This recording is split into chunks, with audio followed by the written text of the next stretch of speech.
नव वर्ष, भारतीय नव वर्ष को लेकर आजकल नव संवत्सर की सभी लोग एक दूसरे को शुभकामनाएं दे रहे हैं। जो हमारे देश में एक न्यू ईयर मनाया जाता है तो आपने पता है उड़दंग होता है, डांस होता है, लोग अपना खाना पीना भी रखते हैं। लेकिन हमारा नव संवत्सर यानी भारतीय नव वर्ष व्रत रखकर मनाया जाता है।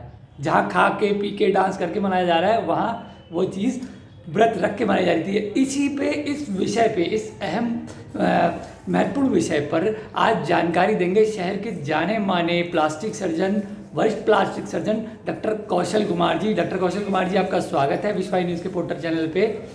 विपिन जी नमस्कार, और सभी श्रोताओं को मेरी तरफ से नमस्कार।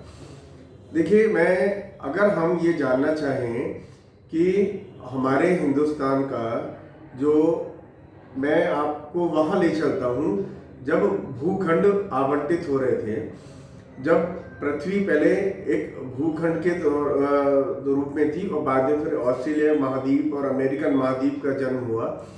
उसके साथ साथ जो भारतीय भूखंड जो उससे अलग हो करके करोड़ों वर्षों में आकर के जिस वर्तमान स्थिति में आया, अब आप देखिए, ये वो भूखंड है जो सबसे ज़्यादा दूरी तय करके और इस हिस्से में आया।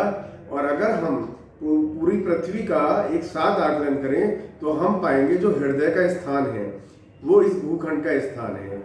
एक बात। दूसरी बात मैं ये बताना चाहूँगा आपको कि जो हमारा भारत भूखंड है, ये लोग कहते हैं कि विश्व गुरु, वाकई में ये विश्व गुरु है, क्योंकि तारों की गणना हमने सिखाई।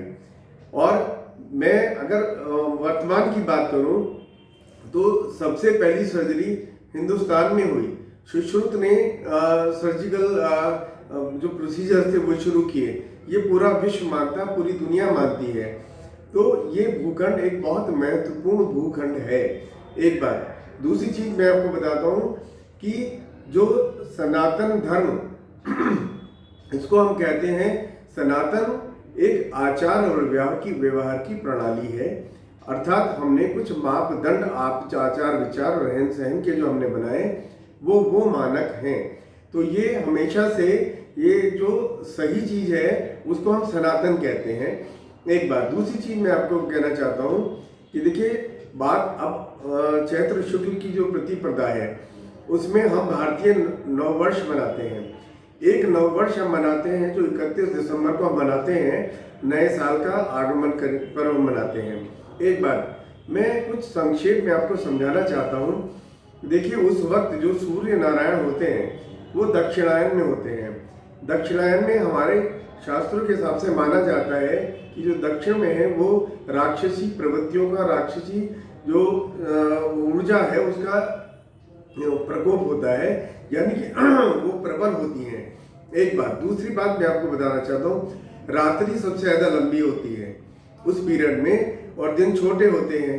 और सबसे बड़ी बात एक ये है कि हम वो समय भी जो होता है बहुत जाड़े का समय और एक बहुत अच्छा वेदर नहीं होता है, ना तो प्रकृति के लिए और ना ही प्राणियों के लिए। एक बात। उस पीरियड में हम मनाते हैं। दूसरी चीज मैं ये बताना चाहता हूँ, हम इस उत्सव को मनाते हैं रात्रि में। एक बार।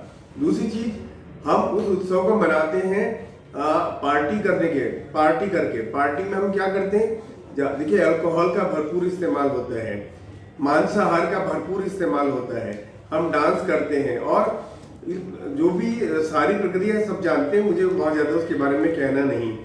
और जो हिंदू नव वर्ष आता है, देखिए, इस वक्त प्रकृति अपने पूरे यौवन पर होती है। पेड़ों पे नए पत्ते आ रहे होते हैं, तरह तरह के नए नए फूल विकसित हो रहे हैं और प्रकृति में चारों तरफ खुशहाली है और दिन बड़े होते हैं, रात छोटी होती है। और सबसे बड़ी बात एक ये है, हमारा जो नववर्ष मनाने का जो तरीका है वो पूरा एक धार्मिक आस्था से भी है। और दूसरी चीज़ एक ये, जो हमारा जैसे कि अभी हमने बताया, विपिन जी ने कहा कि हम लोग दारू का इस्तेमाल करके, अल्कोहल का इस्तेमाल करके, डांस करके हम 31 दिसंबर का मनाते हैं, नववर्ष का स्वागत करते हैं। और यहाँ हम पूजा पाठ करके और हम व्रत रख करके और हम अपने को एक बिल्कुल सात्विक उसमें लेकर के कि जो हमारा परिवेश है और हमारा जो पूजा पाठ है उसके द्वारा हम नववर्ष को मनाते हैं। तो मैं सभी लोगों से कहना चाहूँगा कि देखिए, ये एक प्रकृति के हिसाब से जो हिंदू नववर्ष है, यानी कि जो भारतीय नववर्ष है, प्रकृति के हिसाब से बहुत उचित है और धीरे धीरे हमें अपनी परंपराएं डालनी चाहिए। मैं सभी लोगों को एक ही बात कहना चाहूँगा कि हम 31 दिसंबर को नववर्ष की बधाई देना धीरे धीरे कम करें और हम जो भारतीय नववर्ष है इसको हम उल्लास के साथ मनाने की परंपरा शुरू करें। यहाँ मेरा कहने का मकसद एक और है। देखिए, हम उस मानसिकता को कब तक ढोते रहेंगे, जो वो मानसिकता है जो हमारे पास विदेशों से आई और हम उस मानसिकता से हमारे लिए कोई बहुत लाभ भी नहीं है। और दूसरी चीज़ यहाँ बताना चाहूँगा कि जब ये हिंदू नववर्ष आता है, ये एक सीरीज ऑफ फेस्टिवल चलता है एक तरीके से। और अगर हम इकोनॉमिक पॉइंट ऑफ व्यू से भी सोचें, अगर हम आर्थिक तौर पे भी सोचें, तो बहुत ज़्यादा चीज़ों की खरीद फरोख्त होती है और दूसरा जो है एक बहुत अच्छा माहौल होता है, जिसके वजह से ये हिंदू नववर्ष यानी कि भारतीय नववर्ष, मैं भारतीय नववर्ष कहना ज़्यादा पसंद करूँगा, ये बहुत उचित है कि हम इस भारतीय नववर्ष को मनाएं, भारतीय नववर्ष में उल्लास मनाएं और भारतीय नववर्ष को इसी सादगी से मनाएं। और ये हम संदेश अपनी पीढ़ियों में, जो हमारी आने वाली पीढ़ियां हैं, जो आगे आने वाले हमारे हिंदुस्तान का भविष्य है, उनमें ये अंकुर पोषित करें कि हम इस नववर्ष को मनाना शुरू करें। धन्यवाद। बहुत बहुत धन्यवाद ऐसी जानकारी देने के लिए सर आपका।